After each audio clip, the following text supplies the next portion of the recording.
Sam Weaver, Vice President and Partner at Chevy Chase Automotive. Thanks for joining me today. Thank you, Jordan. It's always a pleasure talking with you and chatting with you and just kind of learning more innovative things that you guys are doing. One of the cool things we talked about last week is kind of an idea and a concept that you got from Scott Simons. It was a mentor program. So there's been a lot that kind of has come from that already. I know there's been a lot of great one-on-one conversations and relationships that you've developed so far through that, Sam. So just give us a real quick overview of why you decided to do that, what that looks like, and kind of what it's meant to you guys so far. Well, it really started years ago. I really wanted to eventually do some sort of mentoring program with the younger people to try and fill the void that I felt that I had when I was younger. Sure. And over the last couple of years, beginning with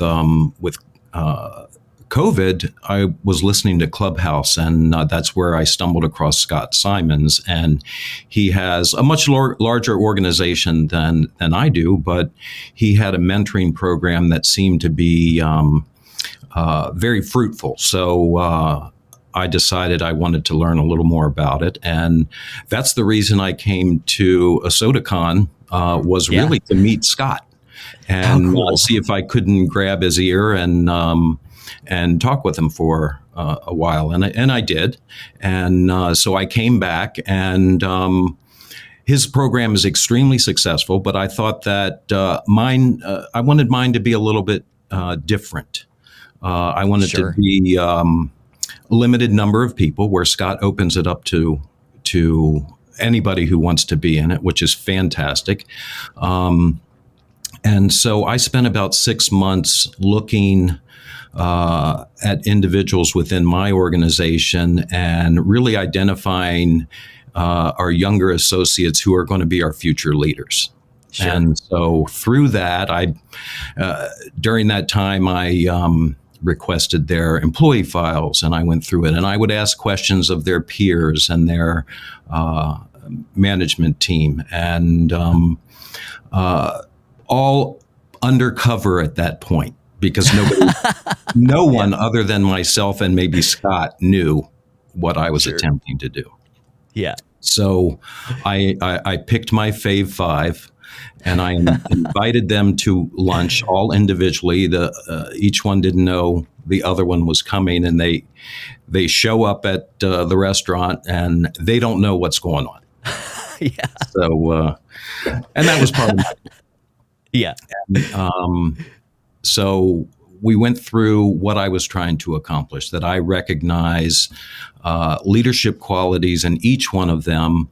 And really, I recognized a piece of me when I was their age in each one of them. And that's right. So it was something that I was very excited about. I'm not sure they were too excited about, because they were very tentative. They weren't quite sure what was going on. And which spoke volumes to me. Sure. That meant that I hadn't been that close to them. Sure. So that was about to change. And sure.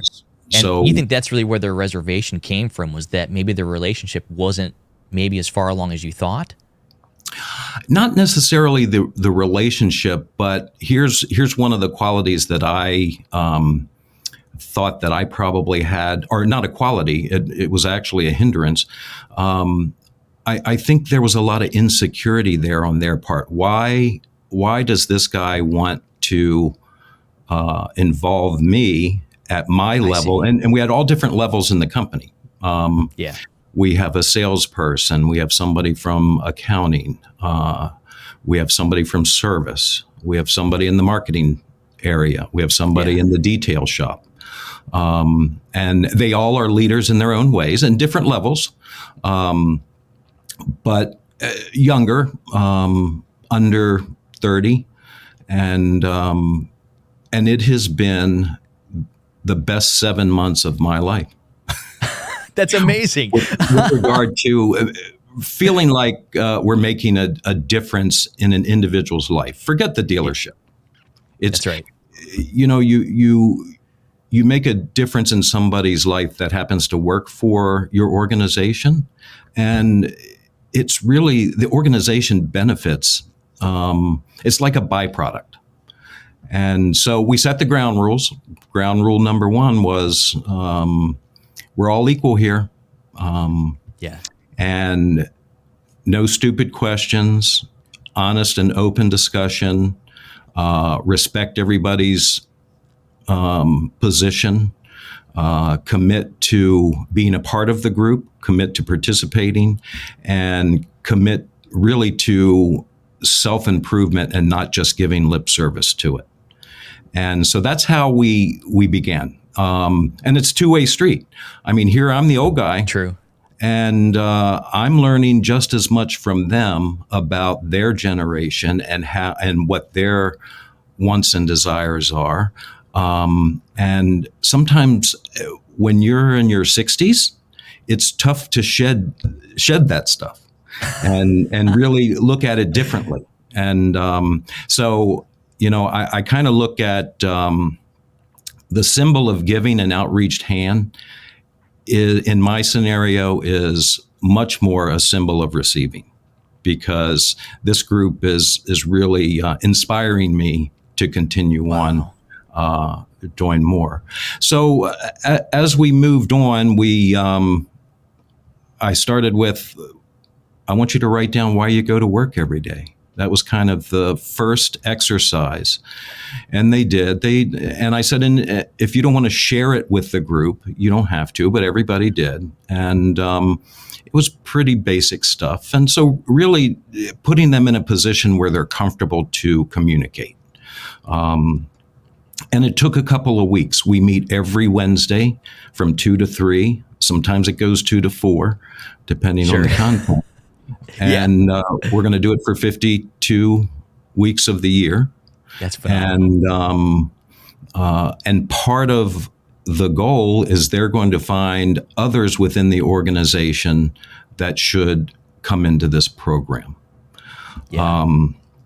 And then we did a personality profile, analyze that. And it's not, I'm a facilitator, moderator, but really they're running the show in this meeting. It's not a whole lot of work on my part because they're assigning themselves different. Well, I'll take this part of analyzing the disc analysis and I'll take this part. And somebody else says, well, I'll do the overall summary, and just a rich conversation. I have what I call continuum living, which is a continuum. I have them write down on a line the day they were born, and then I have them write all the way to the right the day their death date, which it's not a date, it's just that's when I'm going to die. And then I have them put on the continuum where they think they are now, when they're going to retire, and then we break it down into those pieces as to, okay, what do you want to accomplish in each one of these categories? So we did the continuum exercise. Then we've gone into goal setting. They've created their own personal mission statement. We just finished with going over the book Lead Yourself First, which is a great read. And especially when you're having a conversation, we did a chapter a week, and they would really discuss what it meant to them. And as a business owner, it's really important what things mean to your associates, because that's true. Many of them feel that they think that it's what I think it means to me. And it really isn't. Sure. Growth doesn't happen with what means to me. It happens with what means to them. And so we did a lot of discussion on Lead Yourself First. It's really a book. I kind of boil it down to, it's the man in the mirror. And that's a great way to look at it. And then we moved on. Now they're learning about job development, recruiting and selecting, training, management and motivation, orientation of new hires into the organization. Even though they aren't at the management level, all of them aren't at the management level yet, it's important for them to see both sides of it and why people ask certain questions the way that they do. Because good interviewing questions are good life questions. I mean, That's right. And good interviewing answers are good life answers.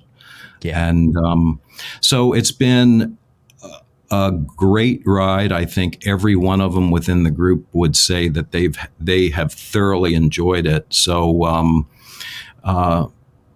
in the end, I mean, Team One leadership is about making sure people don't quit on themselves. You know, you can quit the dealership, but these individuals don't need to quit on themselves because they're going to go a long way in whatever way they want to go. And that's the goal for me. Yeah. Well, it's interesting because you go in with this giving hand, and really at the end of the day, you've gotten so much out of this. And just to quote your own words, like, this has been the best 7 months of your life, is going through and building with them and really understanding. I think the cool thing is you're able to break down the barriers for people, because that would be very tough for anybody in a somewhat new relationship. Even though you know of each other, you're really trying to go deeper, and you're really trying to uncover where they're at, where they're going to go, and then also kind of like a process of how we can get there. A lot of people, I don't think they sit down and talk about goals like you guys did. Right. Yeah. Seeing the growth and seeing the confidence that has been built in these younger individuals, and having people out within the organization, but outside of the Team One group, recognizing that this person has really grown. Yeah. And that's really what it's all about. Yeah, and they're seeing the resolution, or like the side effects, the symptoms of them having those great conversations, and really seeing that they're the CEO of their own lives. You said it best, is that you can quit the dealership, but don't quit on yourself. There's just ways that you can continue to improve and always get better and better. And I guess the cool part too is there's so many different walks of life that you've brought into that group, and you're able to see kind of what work means to someone from those different walks. I can imagine that's very rewarding to see, oh man, here's this person, here's what I thought motivated them, but actually it's this. And because we uncovered that together, now all of a sudden they're really firing on all cylinders. They're discovering themselves. That's right. I mentioned to them early on, I said, the opportunity that is right in front of you. And I went back to my old guy stuff, and I said, I can remember back in the 70s Sure. that I wanted the Earl Nightingale leadership program. Lead the Field was the name of the program. So I found a little form in the business section of the newspaper. I had to fill out that little form with a pen. I had to either write a check or go get a money order. I had to put it in an envelope and mail it. So we've got 5 to 7 days for mail. They had to wait for my check to clear, which took about 10 days. Yeah. Then they packaged up the tapes and sent them back to me, which took another 5 to 7 days. So a month is gone. And in today's world, it's at your fingertips. And if you don't get it in 30 seconds, you're upset. And I said, that is a huge opportunity for you guys that I didn't have.